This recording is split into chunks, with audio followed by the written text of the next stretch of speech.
So മക്കളെ mathematics ഒളിമ്പ്യാഡിന്റെ first stage ആയിട്ടുള്ള IOQM exam ഒക്കെ കഴിഞ്ഞിരിക്കുകയാണ്. വളരെ നല്ല ഫീഡ്ബാക്ക് ആണ് എല്ലാവരുടെ ഭാഗത്തു നിന്നും എക്സാമിന് ശേഷം ലഭിച്ചിട്ടുണ്ടായിരുന്നത്. ഇതേപോലെ തന്നെ മാത്തമാറ്റിക്സ് ഒളിമ്പ്യാഡിന്റെ സെക്കൻഡ് സ്റ്റേജ് ആണ് RMO എന്ന് പറയുന്നത്. RMO എന്ന് പറയുമ്പോൾ റീജിയണൽ മാത്തമാറ്റിക്സ് ഒളിമ്പ്യാഡ് ആണ്. സോ എക്സാം പ്രിപ്പറേഷനൊക്കെ നമ്മൾ ഗംഭീരമായി തന്നെ ആരംഭിക്കേണ്ടതുണ്ട്. അപ്പോൾ നിങ്ങൾക്ക് അറിയാൻ വേണ്ടി പറ്റും IOQM എക്സാം എന്ന് പറയുന്നത് പൂർണ്ണമായിട്ടും MCQs മാത്രമായിരുന്നു. പക്ഷേ RMOയിലേക്ക് വരുന്ന സമയത്ത് ഡിസ്ക്രിപ്റ്റീവ് ക്വസ്റ്റ്യൻസ് മാത്രമാണ് ഉണ്ടായിരിക്കുക. അതും ഓഫ്ലൈൻ മോഡ് ഓഫ് എക്സാം ആണ്. അതുകൊണ്ട് തന്നെ വ്യക്തമായിട്ടുള്ള സ്റ്റഡി പ്ലാനോട് കൂടെ പഠിച്ചു തുടങ്ങേണ്ടത് ഇമ്പോർട്ടൻ്റ് ആയിട്ടുള്ള ഫാക്ടറാണ്. അതുമാത്രമല്ല, ഈ വരുന്ന നവംബർ 16-ാം തീയതിയാണ് എക്സാം നടക്കാൻ വേണ്ടി പോകുന്നത്. ആദ്യം പറഞ്ഞിട്ടുണ്ടായിരുന്ന ഡേറ്റ് എന്ന് പറയുന്നത് നവംബർ 9-ാം തീയതി ആയിരുന്നു. ശേഷം അത് എക്സ്റ്റെൻഡ് ചെയ്തിട്ട് നവംബർ 16-ലേക്ക് മാറ്റിയിരിക്കുകയാണ്.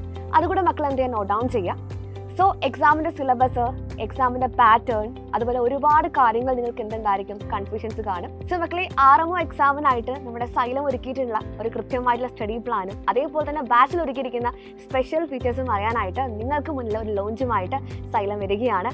18-ാം തീയതി രാത്രി 7 മണിക്കാണ്. സോ RMO എക്സാമിനെ കുറിച്ചുള്ള എല്ലാ കൺഫ്യൂഷൻസിനും ഉള്ള ഒരു ക്ലിയർ എക്സ്പ്ലനേഷൻ ആയിരിക്കും ആ ഒരു ലോഞ്ച് എന്ന് പറയുന്നത്.